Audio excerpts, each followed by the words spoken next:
Assalamualaikum warahmatullahi ta'ala wabarakatuh. Salam pertemuan, salam pencerahan untuk teman-teman yang berkesempatan bersama dengan saya. Apa khabar anda semua? Doa saya agar anda sihat walafiat. Dia nama tak naik yang susah ni, tak tahu macam mana ni. Aduh. Saudara, kalau tak dapat di Facebook, naik ke Instagram. Jangan lupa saudara.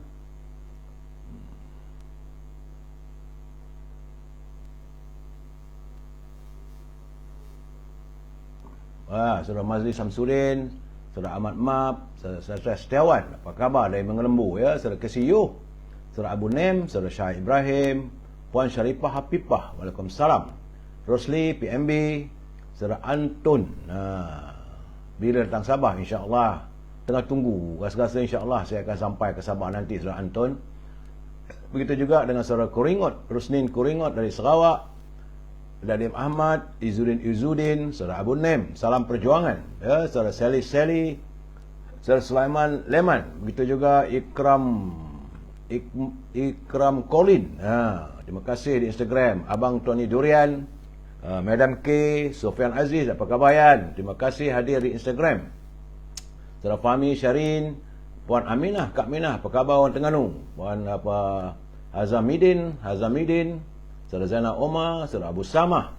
Begitu juga dengan saudara Azli, saudara Rosli Hassan, Habizial Yahya, saudara Abu Nem, saudara Puan Rohani Nordin, Rosmini daripada Pontian, Johor. Terima kasih Abi K, Muhammad Salim, Muhammad Hashim, Muhammad Adrin, Abu Muhammad, saudara Muhammad Makjo, apa khabar?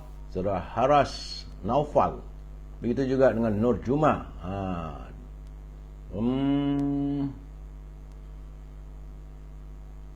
Saudara Abdul Hamid, Puan Syarifah Hapipah, Badrul Hisham Matsyah, Jok Chawi, Rosli Misyah, Abu Muhammad, saudara Jamaluddin Harun, Yana Man, dan Puan Nur Maria. Yang mana tak sempat saya santuni, saya mohon maaf. InsyaAllah saudara anak V, akan saya cuba santuni usai pencerahan ini ya. Saudara Tailong, Puan Nur Jumah, saudara Sulaiman Said dari Beruas Perak, dekat dengan kampung teman saudara Sulaiman, saudara Zainal Omar, saudara Zul Infantry, Nazri NL. Baik saudara, seperti biasa saya harus memberi pencerahan apa yang berlaku pada negara kita saat ini saudara. Apa nak jadilah negara kita ni, macam-macam cerita. Tapi satu-satu saudara, sabar. Saya minta agar anda selalu bersabar sampai akan masanya saya akan mencerahkan. Tapi biar satu persatu saudara. Pertama sekali tentulah laporan kedudukan tentang COVID-19. Kerana hari ini adalah hari yang ke-880 saudara. Hari Khamis, malam Jumaat, malam Seribu Rahmat, 18 Ogos. Laporan yang saya terima daripada saudara Rio dan saudara Jamir Idris, ada peningkatan semalam daripada 3,429 dia naik pada 3,516. Jumlah terkumpul sudah pun 4,744,929 dan ada 8 kematian saudara. Dari pemerhatian saya terdapat peningkatan jangkitan di 9 negeri tapi susut di 7 negeri. Selangor susut pada 893, di wilayah Persekutuan pula dia naik daripada 676 kepada 878.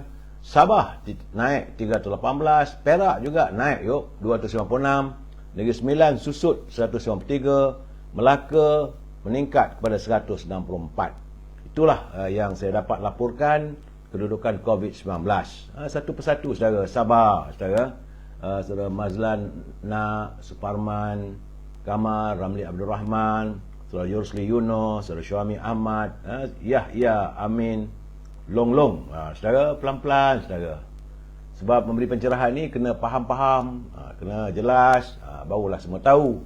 Tapi sebelum tu seperti biasa, saya harus berniaga saudara, e-commerce. Jadi kalau teman-teman yang ada produk, bolehlah berhubung dengan Al-Azhar di talian 011 330 41241. Al-Azhar memasarkan setangi Al-Baqur macam kemian, haruman untuk mengeluarkan ataupun supaya aroma dalam rumah anda harum mewangi. Begitu juga dengan adanya parfum dari negara Arab, saudara. Saya pakai parfum Amir Al-Qud. Dia berasaskan kepada kayu gaharu. Serta Azhar memasarkan gula O untuk mereka yang nak jaga kesihatan. Saudara, sabar dulu. Saya tahu saudara tak sabar nak dengar apa perkembangan terbaru. Sabar pelan-pelan. Banyak juga yang tersiar dalam media sosial. Tapi kita bagi segmen by segmen, saudara. Kalau tak dapat berhubung dengan Azhar, hubungi Siti Farehah. Jangan lupa, Siti Farehah adalah dendeng manis Siti Farehah. Di talian 017-711-4300. Mereka tinggal di Lembah Kelang. Nak cari buah-buahan, hubungi Syauqi 012-357-5703. Dan akhir sekali, Popiah Sira Lady Maria. Saudara, rasanya rangup, manis dan pedas. Saudara, sila hubungi Saudara Nizam di talian 09-435-1203. Baik, saudara. Usai pencerahan tentang e-commerce, Saudara Muhammad Faizan, Saudara Kamal Zaman, Niza Fikri, Saudara Sulaiman Ali, Saudara Sarbani Usang, Rudin Miko alias Abdul Latif. Saudara, kita masuk segmen naluri kehidupan. Memang kadang-kadang teman-teman bertanya dengan saya, kenapa lewat sangat nak masuk ke 5-nya? Kena sabarlah, saudara. Pencerahan satu persatu. Ini segmen untuk panduan kehidupan kita, saudara. Kerana daripada Abu Musa radhiyallahu anhu berkata bahawa Rasulullah SAW bersabda, kamu tidak dikira beriman, saudara, sehingga kamu berkasih sayang. Itu saling rahmah. Para sahabat berkata, duhai Rasulullah, kami semua telah berkasih sayang. Maka baginda bersabda, bukan seperti kasih sayang seseorang kamu terhadap kawannya, tetapi rahmah kasih sayang terhadap seluruh manusia. Rahmah secara umum. Saudara, ini adalah riwayat daripada Al-Hayat Tami dalam Majma' Az-Zawid. Saudara, pengajarannya, saudara, Islam adalah agama rahmah. Rahmah adalah kata terbitan daripada kata akar rahimah, yarhamu, yang bermaksud lembut hati terhadap seseorang, memberi kasih sayang, ada belah ihsan, santun dan simpati, saudara. Perlu kita memiliki sifat rahmah dengan berkasih sayang sama muslimin. Itu adalah tanda keimanan seseorang, saudara. Jadi, sifat rahmah berkasih sayang bukan hanya sama muslim, malah juga kepada seluruh manusia, termasuk yang bukan Islam serta makhluk alam, serta binatang dan tumbuh-tumbuhan. Umat Islam haruslah, saudara, memahami bagaimana proses ummah dijelmakan dalam peradaban Islam dari sudut kesatuan masyarakat. Al-Quran mengarahkan untuk kita melakukan engagement dengan pelbagai kaum dan bangsa. Allah berfirman, duhai manusia, sesungguhnya kami telah menciptakan kamu secara berpasang-pasangan, lelaki dan perempuan, dan kami jadikan kamu berbangsa-bangsa dan bersuku-suku supaya kamu saling kenal mengenali antara satu sama lain. Jadi, saudara, memiliki sifat rahmah pada manusia secara umum, termasuk bukan Islam, dalam masyarakat majmuk seperti di negara kita ini, saudara, adalah dituntut. Ia boleh dilakukan dengan saling mengenal serta berusaha melakukan usaha dakwah melalui pelbagai pendekatan, termasuk kita menunjukkan contoh yang baik, saudara. Oleh itu, sentiasalah berrahmah sama insan, saudara. Usai naluri kehidupan, kita masuk segmen mutara kata kiriman Cikgu Hibil, saudara. Kata Cikgu Hibil, apapun yang kita rasakan sulit, namun Allah mampu mempermudahkannya. Untuk itu, sentiasalah berdoa agar hidup kita tidak berada dalam kesulitan. Saudara Anti Eli, Nur Hisham, Joka Karim, saudara Omar Taib. Begitu juga dengan saudara Sana Sama, Roslan Lan, Jamaliah Sabin, Jamaliah Sabian, saudara Jaka Linglung. Tak sesak jalan ke hari ni. Sabar, saudara. Saudara Zaid Mut dan Syarudin Yahya di Instagram, saudara. Jangan lupa like, share dan subscribe.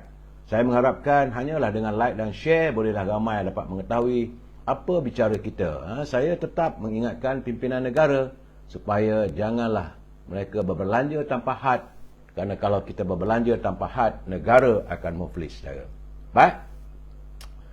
Tajuk bicara kita malam ini, yakin rakyat semakin parah. Yakin rakyat semakin parah. Apa yang saya maksudkan?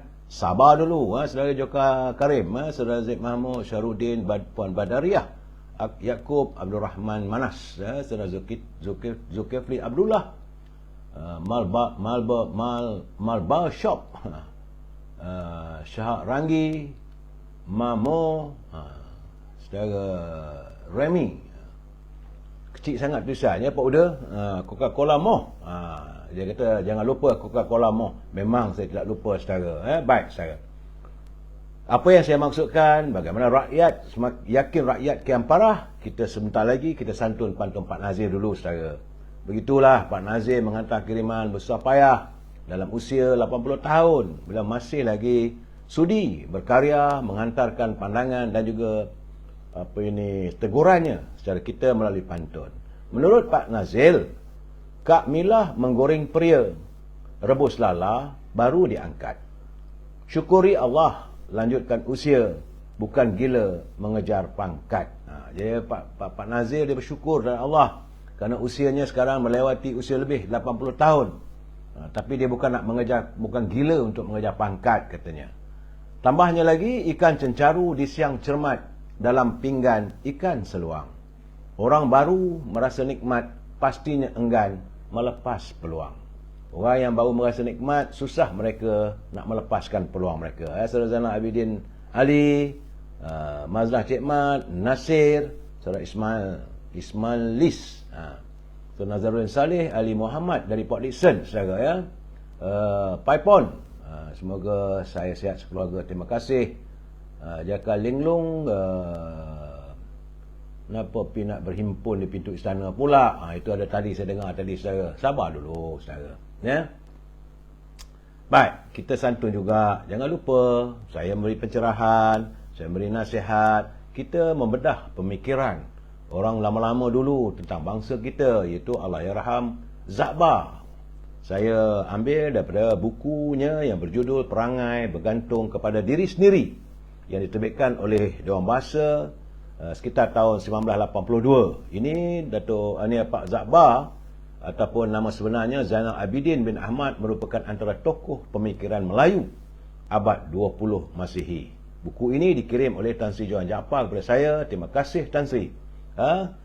Ini kita masuk bab 24. Kerana menurut Allahyarham Zakbar, sebagai insan yang dilahirkan dengan cukup sifat berbekalkan akal fikiran, kita perlu menyedari bahawa kaya bukanlah syarat utama bagi menampa kejayaan dalam hidup. Terkadang, kekayaan yang diwarisi juga boleh menjadi penyebab seorang itu ketinggalan ke belakang serta lebih malang lagi jatuh dalam kedaifan akhirnya.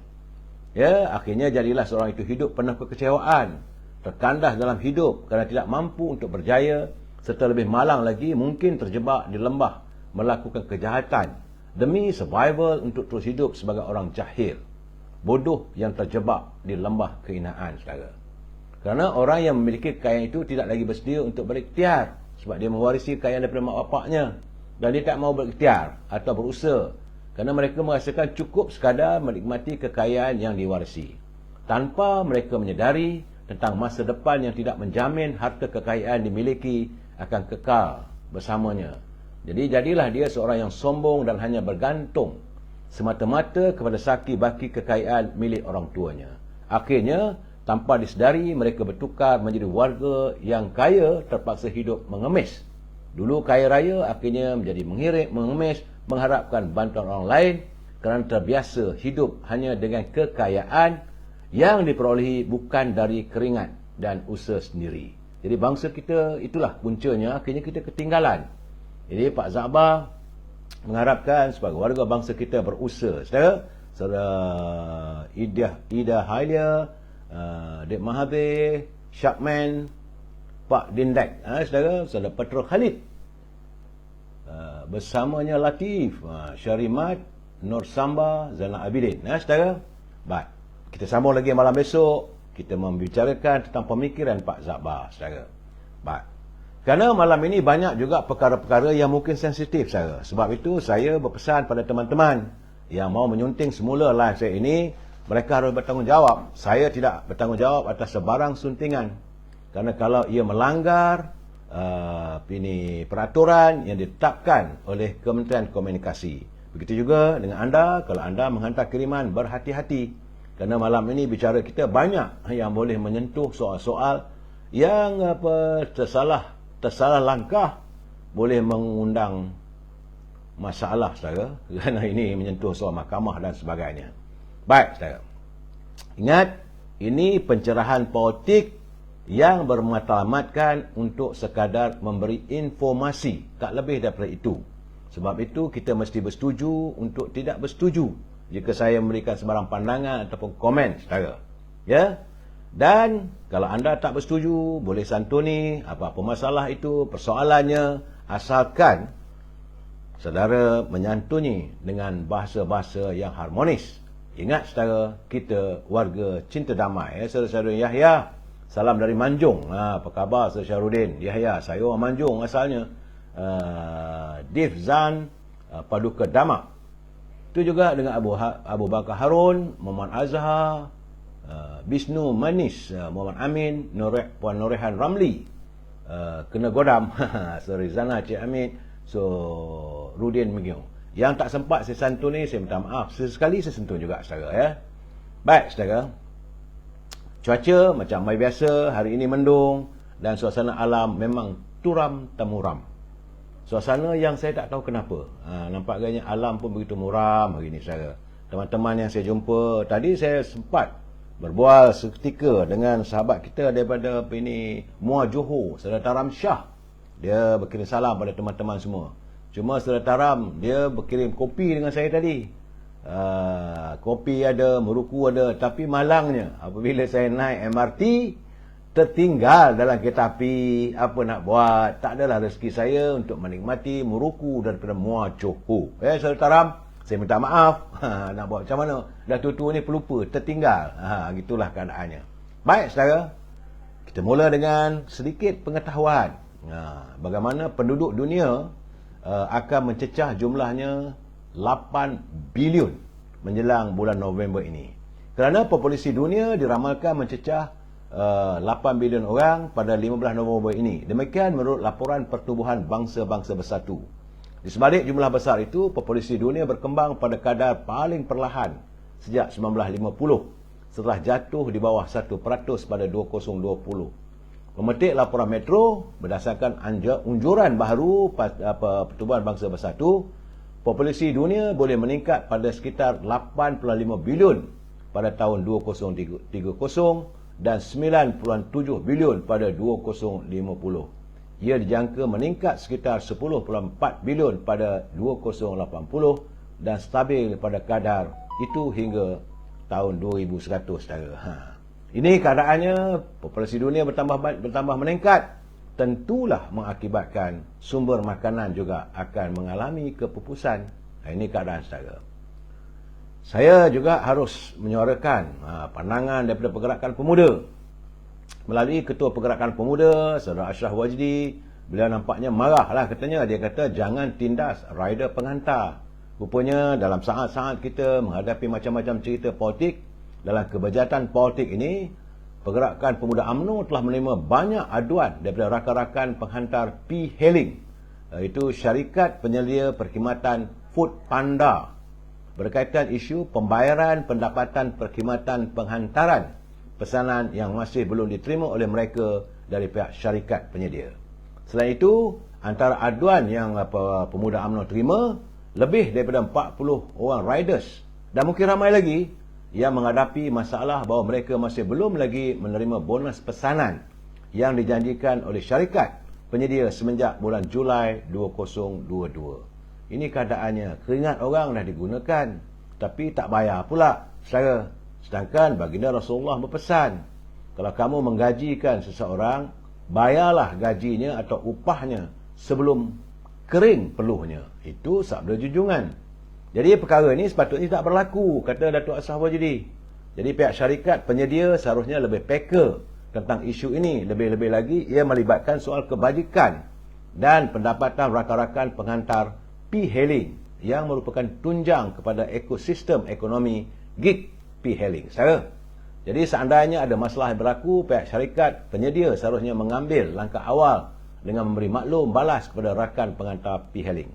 Pemuda UMNO dan Persatuan Pengantar P-Hailing Malaysia akan ke pejabat operasi syarikat penyedia perkhidmatan Food Panda esok 19 Ogos bagi mendapatkan penjelasan dari pihak pengurusan dan mendesak syarikat penyedia supaya isu ini diselesaikan dengan segera. Syabas pergerakan pemuda yang menyantuni masalah warga bangsa kita, saudara. Memang kebanyakan mereka yang berkhidmat dengan P-Hailing ini adalah orang anak-anak muda Melayu kita, saudara. Terima kasih dan syabas Datuk Ashraf Wajidi. Inilah keberanian pergerakan pemuda, saudara. Ni kita masuk bab mahkamah. Sabar dulu. Tapi ini mahkamah dilipis. Ingat lagi bagaimana seorang guru Hafiz kena pukul, kena terajang, akhirnya mengalami kecederaan. Kemudian pelajar tahfiz juga kena pukul. Ingat saudara? Saya ingat tak silap saya dalam 2 minggu lalu. Jadi mahkamah magistrate hari ini akhirnya menjatuhkan hukuman penjara 8 bulan terhadap 3 lelaki selepas mereka mengaku bersalah mencederakan seorang tenaga pengajar pusat tahfiz minggu lalu rupanya, saudara. Jadi menurut Magistrate Siti Aisyah,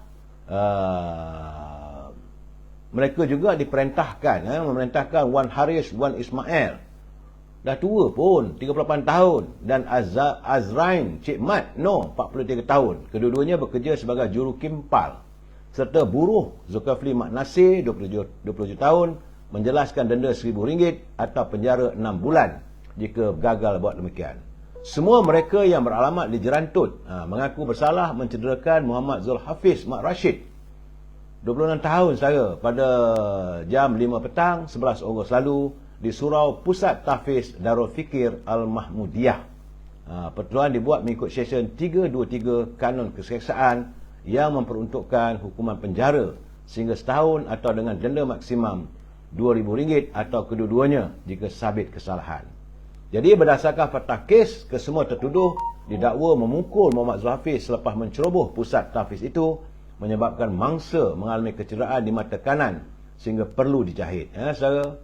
Jadi pada prosiding itu, Peguam Fariha Nuzul Ruhan merayu mahkamah menjatuhkan hukuman denda paling minima atas alasan semua tertuduh berpendapatan sekitar RM1,500 dan RM2,000. Bila dah masuk mahkamah baru nak merayu pula. Bagaimanapun, pengarah pendakwaan Pahang Abdul Ghaffar Abdul Latif memohon hukuman penjara sebagai pengajaran kepada tertuduh dan masyarakat awam supaya tidak bertindak sewenang-wenangnya serta menghormati institusi pendidikan serta tenaga pengajar. Saudara, kes ini tular di media sosial. Jangan lupa minggu lepas. Dalam mahkamah yang sama juga tertuduh bersama 2 orang lagi, itu Muhammad Amirul Afifi Cik Mat Noh 29 dan Rizwan Hazimi 47. Kedua-duanya bekerja kampung mengaku bersalah atas tuduhan menceroboh pusat tersebut dengan menaiki sebuah kenderaan pacuan 4 roda Suzuki D-Max pada masa dan hari yang sama. Jadi bagi kesalahan itu mereka didakwa mengikut Seksyen 448 Kanun Keseksaan yang memperuntukkan hukuman penjara maksimum 3 tahun atau denda RM5,000. Jadi Siti Aisyah selaku magistrate memerintahkan semua tertuduh dipenjarakan selama 10 bulan dan denda RM2,000. Setelah timbalan pada orang raya Rifi'ah Izzati Abdul Muttalib pada prosiding itu memohon hukuman yang dapat menunjukkan keseriusan kesalahan dilakukan tertuduh sehingga menyebabkan trauma terhadap pelajar pusat tahfiz itu. Sebab tu saya dah berpesan, saudara, kalau boleh jangan kita mengambil tindakan undang-undang pada tangan kita sendiri. Ya, saudara, dah jadi macam ni apa nak buat? Jawabnya masuk ke dalam lah.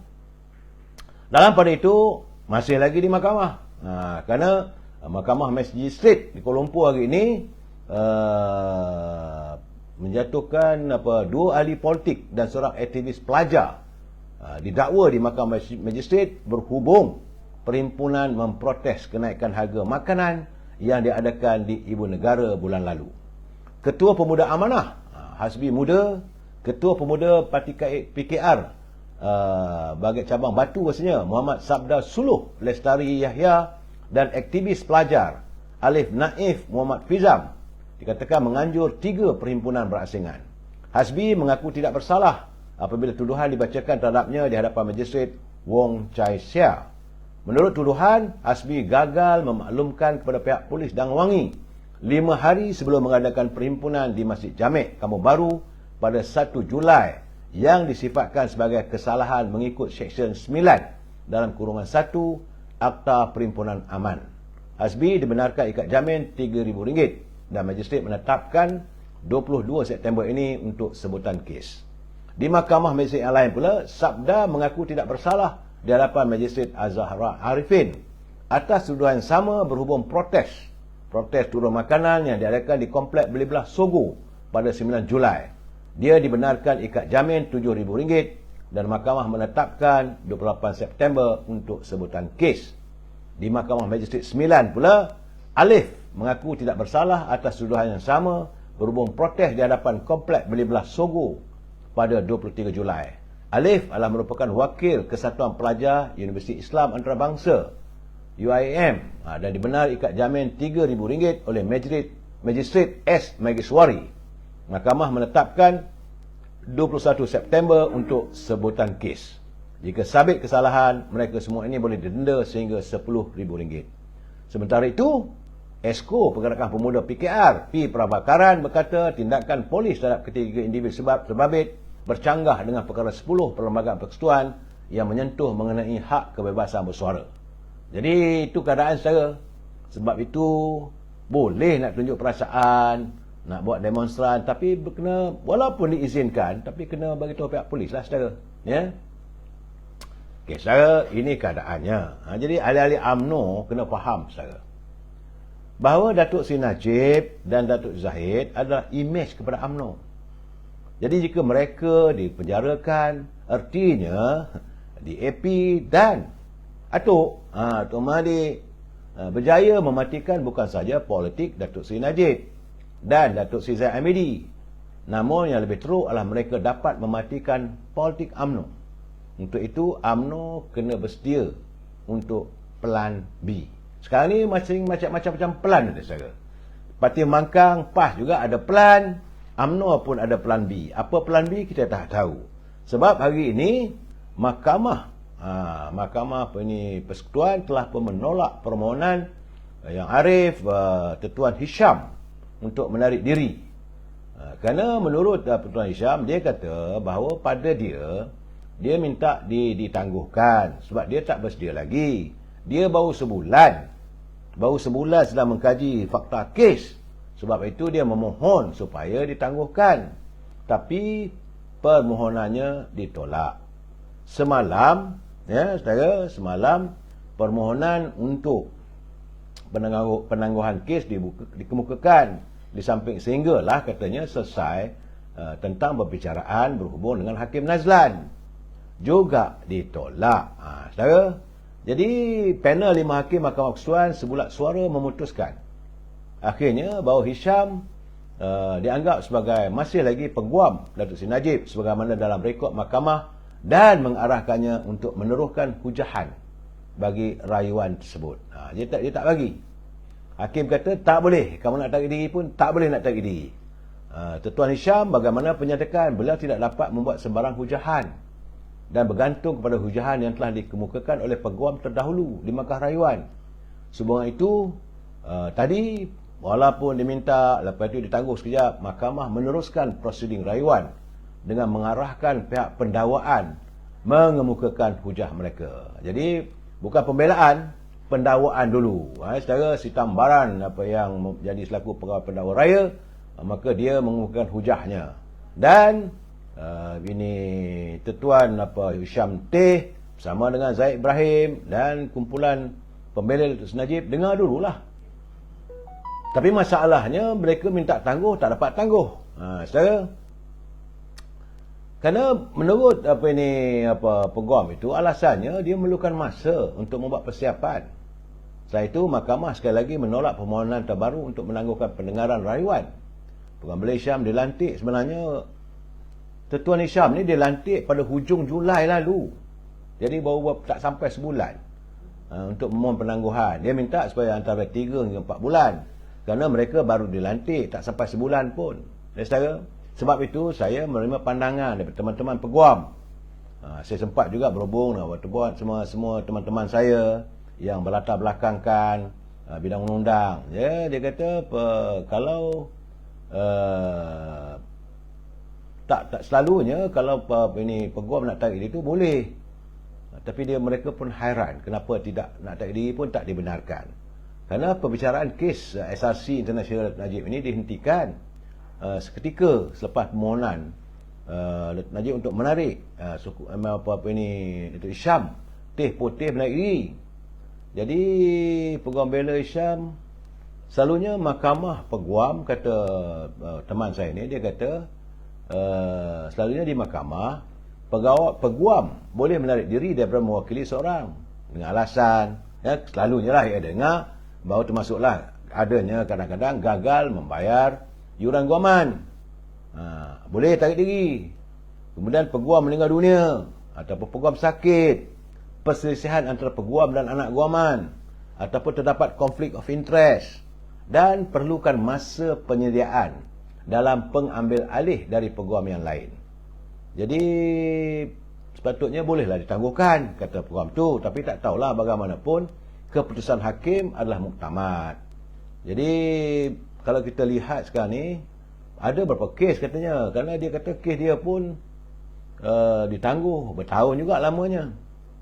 Jadi dalam kes yang melibatkan isu besar, patutnya masanya dipanjangkan daripada isu kecil untuk mengelakkan ketidakadilan. Ya, saya tidak nampak kes-kes besar dengan dokumen yang bertimbun-timbun macam bukit katanya. Perlu dikaji satu persatu. Sebab peguam itu adalah manusia biasa, saudara. Baik, pembicaraan kes SRC International. Jadi saya dapati tengok ini antara dia punya sulipan.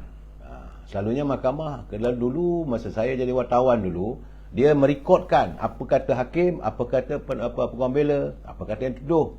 Ini bila permintaan Tuan Hisham Teh, dia kata, Yang Arif, saya sekali lagi mengemukakan permohonan untuk menangguhkan rayuan ini, kerana saya tidak bersedia untuk meneruskan rayuan ini.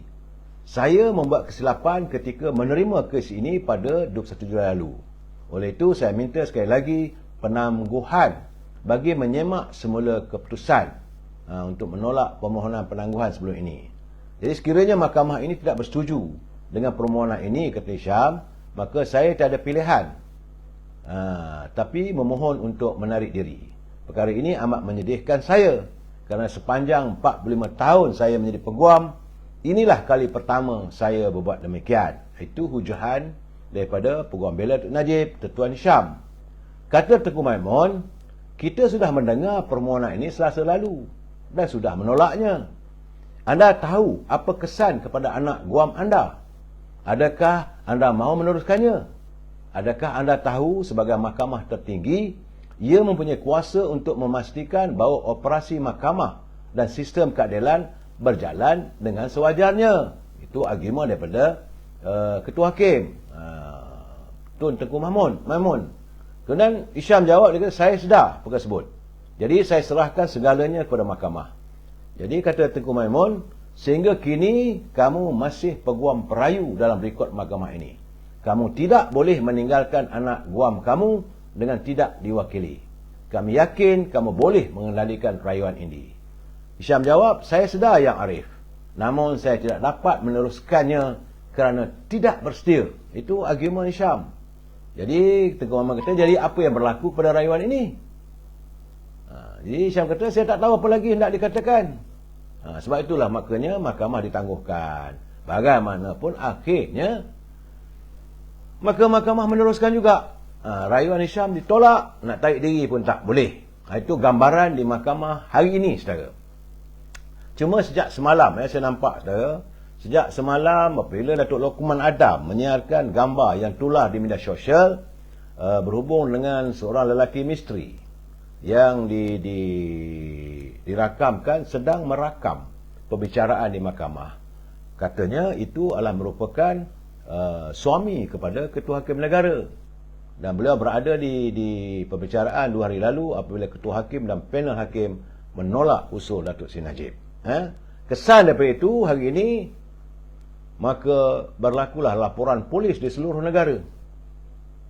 Supaya pihak polis menyiasat keberadaan ini Zamani. Zamani nama lelaki itu dikatakan benar-benar sebab dia juga dikenali melalui Twitter dia, tweet dia ataupun coretan-coretannya yang tersiar dalam media sosial dulu, berhubung dengan sikapnya anti kepada GST dan tidak macam seolah-olah yang macam tidak bersetuju dengan Datuk Seri Najib.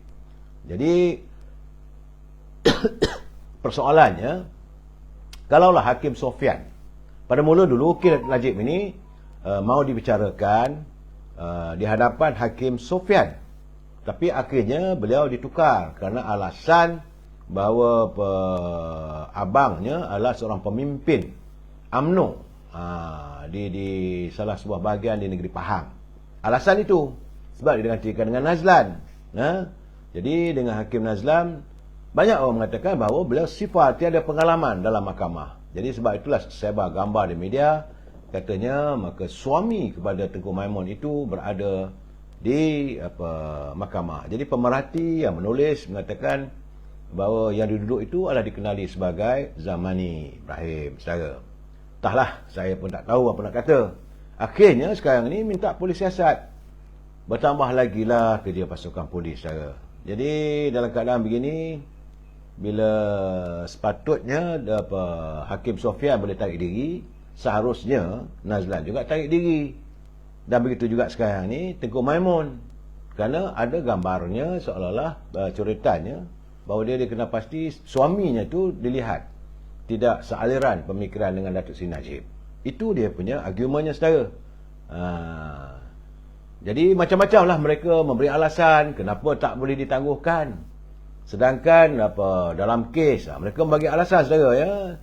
Kes Datuk Seri Anwar Ibrahim dalam kes sodomi daripada 7 Ogos 2008 sampai 2015, iaitu selama 7 tahun.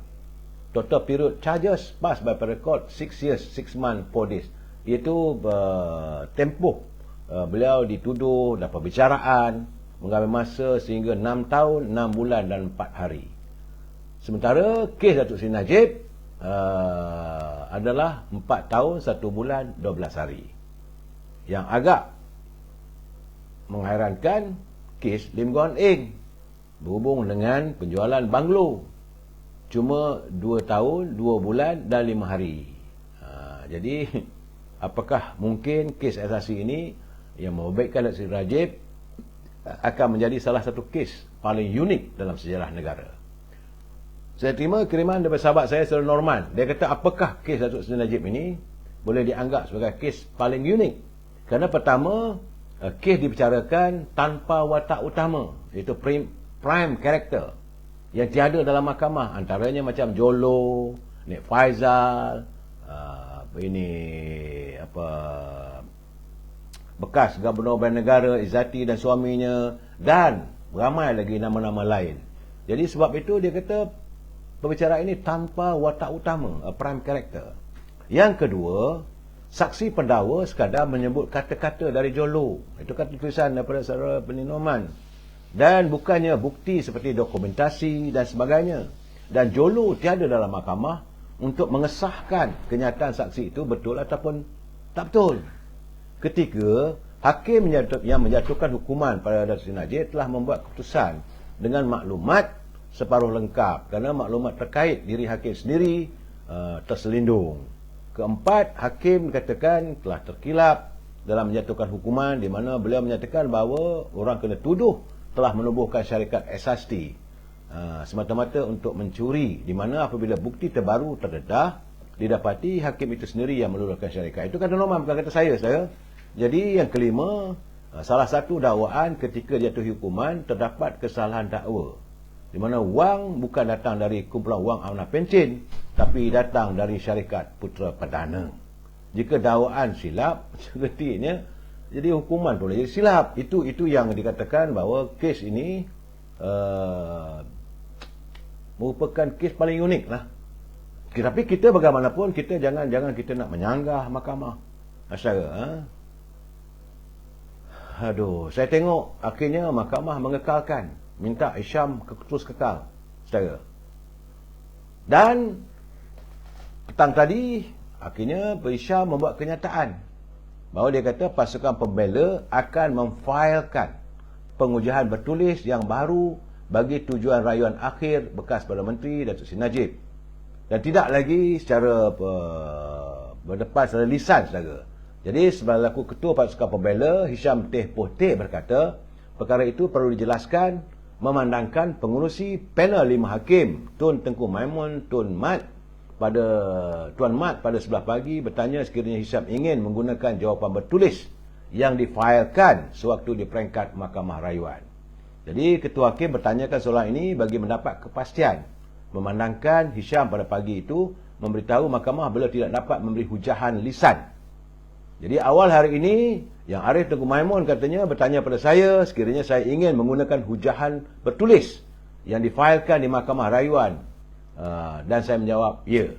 Jadi pada peringkat ini kata Hisham, saya ingin memasukkan dalam rekod bahawa saya akan memfailkan hujahan bertulis yang baru bagi pihak perayu. Ya, bagaimanapun Hisham tidak maklumkan bila pula beliau akan berbuat demikian. Saudara. Jadi sewaktu di awal prosiding hari ini, Hisham menyatakan bahawa beliau ingin memohon maaf kerana tidak dapat memberi hujahan lisan atas alasan beliau tidak bersedia. Beliau juga memaklumkan telah mengambil keputusan untuk mengecualikan diri daripada terus mewakili Datuk Seri Najib. Jadi susulan kenyataan itu, Tengku Maimun yang kelihatan kurang senang dengan permintaan tersebut mengingatkan semua pihak bahawa mahkamah telah membuat keputusan pada Selasa lepas mengenai permohonan menangguhkan rayuan sekurang-kurangnya 3 bulan dari sekarang tidak boleh. Katanya lagi, pengecualian akan mengakibatkan anak guam tersebut tidak diwakili sesiapa. Dan dia mengingatkan Hisham bahawa keputusan adalah tertakluk pada budi bicara mahkamah. Menurut Tengku Maimun, mahkamah mempunyai keyakinan terhadap Hisham untuk urusan pembelaan. Bagaimanapun, peguam itu sendiri seakan tidak mahu berganjak daripada pendiriannya. Selepas mahkamah berehat, Tengku Maimun menyampaikan keputusan pimpinan hakim menolak permohonan Hisham untuk mengecualikan dirinya. Artinya Hisham masih kekal. Dan rekod mahkamah dia kekal sebagai peguam bela pada Datuk Seri Najib. Peguam bela hanya boleh mengundurkan diri selepas menunjukkan sebab yang munasabah. Dan mahkamah mempunyai budi bicara untuk menentukan sama ada fakta yang dibentangkan boleh mewujudkan sebab yang berpatutan. Maka kami sebulat suara berpandangan bahawa peguam Hisham gagal menunjukkan sebab yang diperlukan untuk pengunduran itu. Maka permohonan beliau untuk mengundurkan diri ditolak dan perlu kekal berada dalam rekod demi kepentingan keadilan, katanya. Jadi sehubungan dengan isu, Hisham berkata beliau tidak boleh membuat sebarang hujahan dan hanya bergantung kepada hujahnya secara bertulis yang sedia ada. Dia di mahkamah ada dua, satu hujahan lisan, satu lagi hujahan bertulis. Dan pada petang tadi selepas usai pembicaraan awal, sebenarnya saudara, pembicaraan ini bukan baik habis lagi, belum. Hari ini baru daripada keterangan daripada pihak pendakwa raya, Sitam Param, dan peguam bela belum lagi, pembicaraan belum lagi, masih ada lagi, lebih saya ingat tak silap dia dalam seminggu lagi. Dan saudara, ada lanjutan lagi. Jangan pula kata dah tak ada ruang, ada ruang lagi. Jadi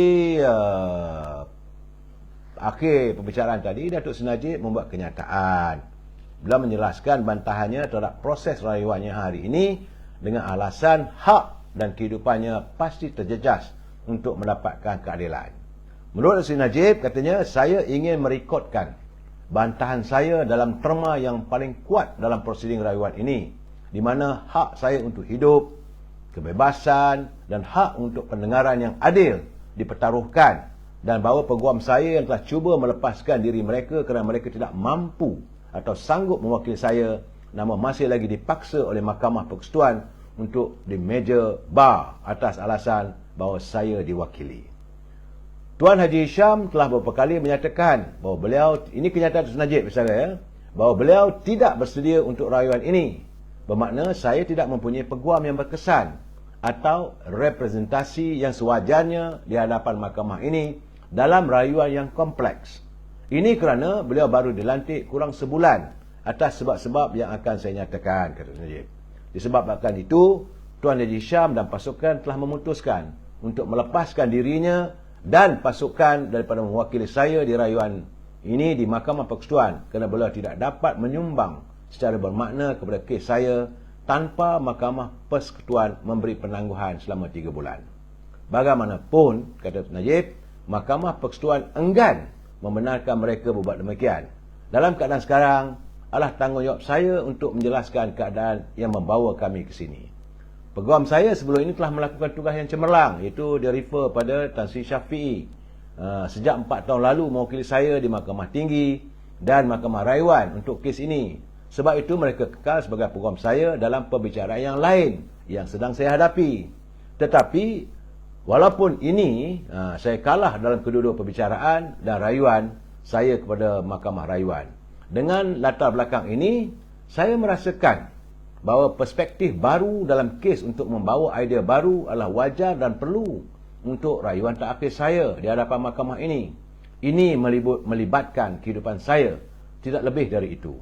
Rancangan awal saya ialah penglibatan Jonathan Lidlaw, Queen Counsel, untuk menyertai Syafiee & Co. dan bekerjasama dengan Tan Sri Syafiee dan Harvey. Jonathan datang dengan cadangan tertinggi dan saya yakin dia akan menjadi penyumbang positif kepada pasukan.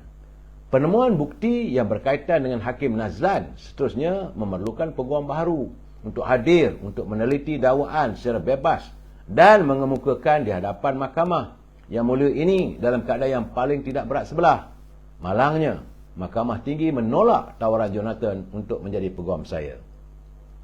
Dengan penolakan Mahkamah Tinggi dan rayuan ini telah menetapkan saya tidak boleh menghadapi risiko penolakan Jonathan dikekalkan semasa rayuan, menyebabkan saya tiada peguam tambahan yang pada masa ini saya mengambil pandangan adalah penting untuk berhujah secara bebas mengenai isu berkenaan dengan Hakim Nazlan. Datuk Zaid Ibrahim yang pernah menghubungi saya satu ketika dahulu menyatakan bahawa beliau boleh membawa masuk ke pakaran undang-undang dari India melalui rakan kongsinya dari Singapura, Niru Pillai. Saya kemudian diperkenalkan kepada 2 peguam kanan dari India yang pada mulanya menarik perhatian saya dengan idea mereka. Akhirnya mereka melakukan kerja belakang tabir, menyemak, mengkaji, manakala firma Datuk Zaid memudahkan proses mahkamah. Datuk Zaid dan pasukan datang dengan syarat bahawa penglibatan firmanya diletakkan dalam rekod sebagai peguam cara dan peguam tempatan yang baru. Saya juga yakin bahawa ini adalah keputusan yang sesuai selepas diberitahu bahawa rayuan berperingkat tinggi lain pada masa lalu telah diberikan penangguhan atas semangat proses yang sewajarnya dan untuk memudahkan representasi yang berkesan bagi orang yang dituduh. Niat saya bukan untuk menangguhkan proses mahkamah semata-mata, tapi kerana permohonan Jonathan Lidlaw akhirnya ditolak kurang daripada sebulan sebelum tarikh yang dijadualkan. Justru memerlukan penglibatan secara tiba-tiba peguam baru. Mana-mana pasukan baru yang membawa idea baru memerlukan masa. Saya tak malu untuk mengatakan saya terdesak, seperti mana-mana pihak yang berperkara dalam kesusahan saya. Saya kini berada dalam situasi di mana hak saya untuk mendapatkan nasihat dan perbicaraan yang adil adalah khayalan kerana saya membuat keputusan yang saya fikir adalah untuk kepentingan terbaik saya pada masa itu. Itu kenyataan Datuk Seri Najib petang tadi. Ada juga tersiar dalam media sosial. Sedih juga dengar, ya. Jadi dalam keadaan begini, saudara, saya melihat sebab itu pergerakan UMNO, Susah Agung UMNO membuat kenyataan. Ini jadi kelam kabut lagi. Sebab itu akhirnya kita rasa macam indah limbo lah perbicaraan ni. Sebab UMNO menggesa supaya Suruhanjaya Pencegahan Rasuah Malaysia, SPRM, mengesahkan atau menafikan legitimasi atau keabsahan kertas siasatan kes Hakim Mahkamah Rayuan Muhammad Nazlan Muhammad Ghazali yang bocor dan tular. Susah Agung UMNO, Datuk Seri Ahmad Maslan, dalam kenyataan medianya, dia berkata Jabatan Peguam Negara juga perlu mengumumkan jika ada tindakan lanjut bagi kertas siasatan itu. Mengikut kenyataan resmi pada 21 Mei, SPRM mengesahkan siasatan mengenai kes membabitkan Nazlan telah diselesaikan dan diserahkan kepada pihak Jabatan Peguam Negara pada 18 Mei untuk tindakan lanjut.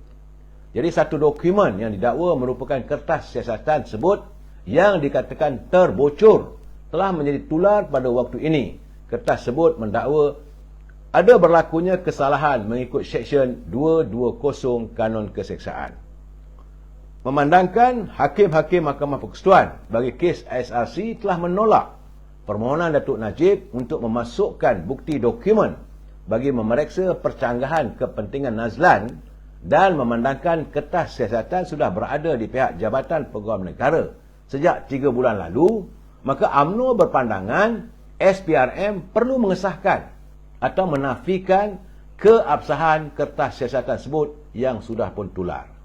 Integriti institusi yang kita hormati perlu dilindungi dan UMNO amat berharap agar pihak SPRM dan pihak Jabatan Peguam Negara akan menjelaskan kepada rakyat mengenai isu ini dalam masa terdekat.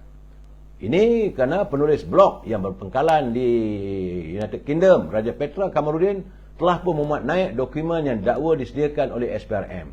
Dokumen berkenaan, menurut Datuk Ahmad Maslan, menunjukkan siasatan SPRM terhadap Nazlan telah selesai dan laporannya telah diserahkan kepada Jabatan Peguam Negara. Itu keadaan. Sebab itu UMNO menuntut supaya SPRM segera menyatakan. Kerana sekarang ni apa yang cuba nak dimasukkan sebagai bukti baru ini ditolak oleh mahkamah. Jadi sebab itu menurut Setiausaha Agung UMNO, perkara ini SPRM perlu menjelaskan apakah benar sebagaimana yang terbocor. Kita tak boleh nak kata ya atau tidak, hanya SPRM lah yang menentukan, kerana katanya kertas siasatan itu telah pun berada di Pejabat Peguam Negara. Saudara. Dalam satu perkembangan lain, perbicaraan Datuk Seri Najib berhubung kes penyelewengan dana 2.3 bilion YMDB yang dijadualkan bersambung minggu depan telah pun ditangguhkan sementara menunggu perkembangan rayuan terakhirnya dalam kes SRC International Sdn Bhd. Jadi Hakim Colin Lawrence Kerah menetapkan 23 Ogos untuk pengurusan kes bagi pihak berkaitan mengemaskini perkembangan rayuan kes SRC Datuk Seri Najib di Mahkamah Persekutuan. Jadi menurut peguam Datuk Seri Najib, Aizuddin Wan Muhammad, banyak betul Datuk Seri Najib kena ada banyak peguam. Kesian. Nak buat macam mana saudara? Ini peguamnya Aizuddin Wan Muhammad memberitahu Hakim bahawa beliau menjangkakan prosiding rayuan itu berlangsung sehingga minggu depan. Jadi kami jangka ia akan berterusan sehingga minggu depan memandangkan tarikhnya telah ditetapkan oleh Mahkamah Persekutuan. Jadi kata Wan Muhammad, saya rasa 4 hari akan datang, iaitu 22 hingga 25 Ogos, perbicaraan YMDB minggu depan seharusnya dilapangkan atau ditangguhkan. Jadi Timbalan Pendakwa Raya Muhammad Mustafa P. Kunyalam yang mewakili Pendakwa Raya, Mustafa P. Kunyalam mewakili Pendakwa Raya memberitahu pemberita bahawa perbicaraan kes meminda laporan audit 1 MDB yang melibatkan Datuk Seri Najib dan bekas Ketua Pegawai Eksekutif YMDB Darul Arul Kanda Kandasamy akan bersambung pada 26 Ogos. Itu satu kes lain. YMDB satu kes. Ini katanya kes ini kerana menurut beliau perbicaraan sepatutnya teruskan hari ini di hadapan Hakim Muhammad Zaini Mazlan, namun telah ditangguhkan atas sebab yang sama. Ada hakim lain lagi. Semalam kami menerima sepucuk surat daripada Timbalan Pendaftar Mahkamah Tinggi memaklumkan permohonan untuk melapangkan perbicaraan hari ini seperti yang diminta Peguam Datuk Seri Najib 2 hari lalu. Jadi mahkamah menetapkan 26 Ogos dan beberapa tarikh lain, iaitu 2 September, serta 21, 25 dan 24 Oktober untuk meneruskan perbicaraan. Kerana Datuk Seri Najib didakwa menggunakan kedudukannya untuk mengarahkan pindaan dibuat terhadap laporan akhir audit 1 Malaysia Development Berhad sebelum dibentangkan di hadapan jawatan kuasa kira-kira wang negara PSC bagi mengelak sebarang tindakan diambil terhadap beliau. Manakala Arul Kanda pula didakwa bersubahat dengan Datuk Seri Najib dalam membuat pindaan itu bagi melindungi Datuk Seri Najib daripada tindakan tata tertib sivil atau jenayah berkaitan. Itu kes lain saudara. Perbicaraan YMDB lain. Banyaknya kes yang beliau akan hadapi. Kes Mahkamah Persekutuan dalam keadaan dengan kenyataan itu, retinya saudara, saya menjangkakan sekitar dalam 25 Ogos. Maka dapatlah kita ketahui keputusannya. Ini apa nak buat? Berhubung dengan kes Datuk Najib ni, satu SRC. Lepas SRC, penyelewengan YMDB 23 bilion fakta, kerana katanya diubah tulis jawapan kepada PSC dan perbicaraan YNDP. Jadi bila nak selesai saudara? Itu keadaannya sekarang. Dan saya melihat saudara, dalam keadaan-keadaan begini, malam semalam Pergerakan Pemuda UMNO memimpin mesyuarat Pergerakan Pemuda Barisan Nasional yang diadakan di Wisma MIC, iaitu dipengusikan oleh Datuk Ashraf Wajidi selaku Ketua Pergerakan Pemuda Barisan Nasional dan dihadiri oleh semua kerabat pemuda dalam Barisan Nasional, dan keputusannya mereka bersedia untuk menghadapi pilihan raya umum. Tarikh tunggu bila nak diumumkan. Ya, dalam keadaan sekarang ni saudara, saya merasakan suka tak suka Yang Amat Perdana Menteri perlu memikirkan secara serius apakah beliau masih lagi mau melengahkan pilihan raya, atau membiarkan kes ini menjadi kes yang akan menelan UMNO Barisan Nasional. Kalau ini berlaku, bukan saja kes Datuk Najib yang mengalami kemurungan, malahan ia boleh akan turut terkait UMNO Barisan Nasional untuk memenangi pilihan raya yang akan datang. Kerana sebab itu saya dah beritahu awal-awal lagi, dalam keadaan yang begitu sukar, kita berhadapan dengan parti yang semakin mencabar, iaitu Parti Keadilan. Siang tadi Dr. Mahathir telah pun mengadakan mesyuarat pertemuan, mengadakan sidang medianya dengan parti-parti gabungannya, iaitu gabungan Tanah Air. Saya tidak heran dengan itu, tak apalah. Tetapi yang saya melihat bahawa besar kemungkinan dalam keadaan begini, warga UMNO sendiri dah mula rasa marah. Saya dapat kiriman saudara, banyak kiriman saudara, kiriman yang menzahirkan amarah mereka terhadap Perdana Menteri kerana melengah-lengahkan pilihan raya umum. Jadi walaupun terkilan dengan apa yang berlaku, kita mengharapkan agar warga UMNO janganlah pula merajuk terus. Ini bahaya saudara. Akhirnya nanti kita akan terperangkap untuk mengalami suasana bagaimana dalam Pakatan Harapan yang lalu. Saudara Roza jangan gantung diri. Yalah. Ya, saya bersetuju dengan pandangan Roza. Ini is not the end of the day, is not the end of the world. Saudara Abdul Rashid Muhammad Tullah Jeb mati lenak, Raida Asri Yusof, Saudara Lia Hisham, jangan begitu. Saya tahu saudara marah, tapi bagi saya Yang Amat Berhormat Perdana Menteri harus memikirkan semasak-masaknya apakah beliau masih mahu menangguhkan pilihan raya umum ataupun meneruskan. Sekarang ni the time is not with us. Waktu tidak lagi. Jadi saya tidak mau menuduh. Banyak saya mendapat kiriman saudara. Banyak saya menerima kiriman yang akhirnya meletakkan kesalahan pada Yang Amat Perdana Menteri. Kalau itu hari dah kita buat pilihan raya dulu pun dah jadi kes lain lah. Sebab sekarang ni perbicaraan Datuk Seri Najib yang peringkat rayuan di Mahkamah Persekutuan ni mula dilihat dengan kepelbagaian persepsi. Tambah-tambah lagi bila hadirnya suami kepada Ketua Hakim Tun Maimun. Ini juga mengundang persepsi. Saya tak tahu sebab itu kata Datuk Lokman Adam ramailah orang buat laporan polis. Dan memang pun hari ini banyak laporan polis yang sampai ke tangan saya. Saudara Mak Rozi, salam, beri semangat untuk kami berjuang demi UMNO. Piala Emas semakin hampir. Tidak diketahui Datuk Najib Razak akan dapat bantuan dalam kempen Piala Emas. Memang pun kalaulah keputusan 25 Ogos ini, secara kita tak tahu, kalau mengikut dari segi apa yang kita lihat, saya tak boleh mendahului mahkamah. Saudara, tapi saya merasakan kita buat alasan beginilah, bahawa Datuk Najib tentulah sibuk dengan urusan mahkamahnya. Beliau tidak mampu untuk turun ke gelanggang. Macam mana kita alami pilihan raya di Melaka, pilihan raya di Johor, tak ada dah. Suasana itu dah tak ada saudara. Yang ada sekarang ini bergantung kepada kehadiran Presiden Parti Datuk Seri Hamidi dan Tun Mak Hassan serta pergerakan pemuda, wanita dan sebagainya. Bagaimanapun keyakinan saya, seandainya warga UMNO, warga dalam kerabat Barisan Nasional masih lagi kental semangatnya, saya tidak nampak ada bermasalah. Cuma saya mengatakan semangat tu adalah sikit gugur. Saya Atuk 97 yang seronok nak lihat ratib dia Najib berjaya. Hanan Nur. Ini banyak orang mengata begitulah. Macam mana kata Raja Petra. Patutnya macam-macam UMNO ni serang Dr. Mahathir. Saya tak mau cakap lebih lah saudara. Saya lebih suka memberi pencerahan supaya orang faham. Inilah pembicaraannya. Peringkat awal, dari awal lagi Dato' Najib didapati bersalah sewaktu pembicaraan di hadapan Hakim Nazlan. Cuma sudah menjadi persepsi yang tidak begitu menyenangkan bila kedudukan Hakim Nazlan dipertikaikan setelah beliau menggantikan Hakim Sofyan.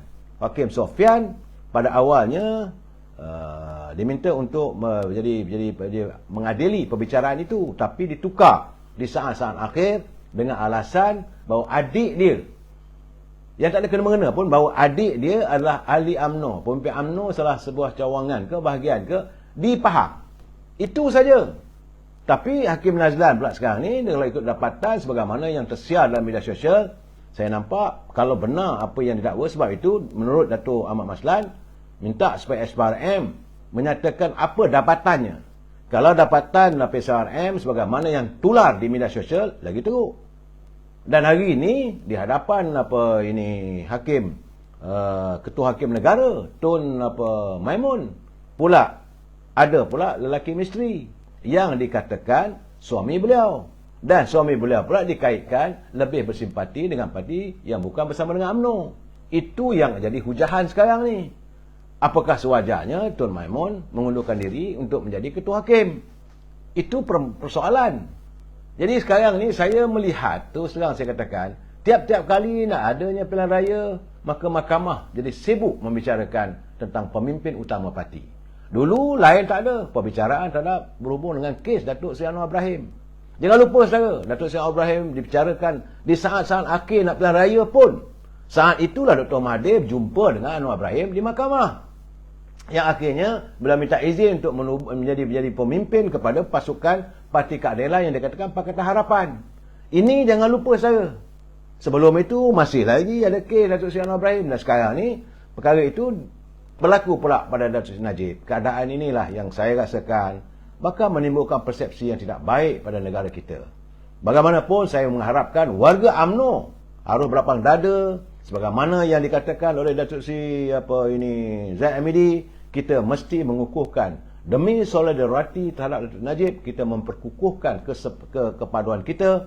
Baik, kita lawan, tetap lawan. Ini kita pinjam akronim kepada Parti Keadilan. Lawan, tetap lawan, itu keadilan punya saudara.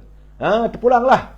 Kita mau melihat bahawa apapun harapan kita bahawa negara ini perlu diselamatkan dalam keadaan yang tidak menentu ekonominya. Kalau nak dibuat pilihan raya tahun depan, kita akan menuju pada disaster ataupun satu keadaan yang lebih teruk lagi. Jadi kita mengharapkan agar Yang Amat Berhormat Perdana Menteri segera memikirkan untuk menyegerakan pilihan raya umum. Saya tahu memang ada dapat tular. Ada yang mengatakan 9 September, ada yang mengatakan bahawa bubar ni siap date dan sebagainya. Keadaan begini saudara, kita tunggu dengan hati yang lapang. Mana peringkat akar umbi bekerjalah. Nak harap pemimpin atas tu tak payah. Saya tidak yakin pimpinan yang ada sekarang ni, mereka yang bernama menteri, bergelar menteri apa semua tu. Kecuali saya tengok Datuk Mak Hassan ada menzahirkan simpatinya. Adalah semalam tu saya nampak jugalah Isyamuddin, itulah. Lain tak ada. Saudara Samsul Nasrallah memanglah dari awal bersama-sama dengan pimpinan UMNO. Kita mengharapkan agar sesuatu menjelma. Tunggu lagi besok saudara, dan tunggu minggu-minggu ke hadapan ini apakah kesudahannya. Bersamalah kita nantikan keputusan. Tapi bagaimanapun saya katakan, keyakinan rakyat sudah pun mula tercalar dalam bidang kehakiman. Sama-sama kita jumpa lagi lain malam besok. Wabillahi taufiq wal hidayah. Assalamualaikum warahmatullahi wabarakatuh. Selamat malam.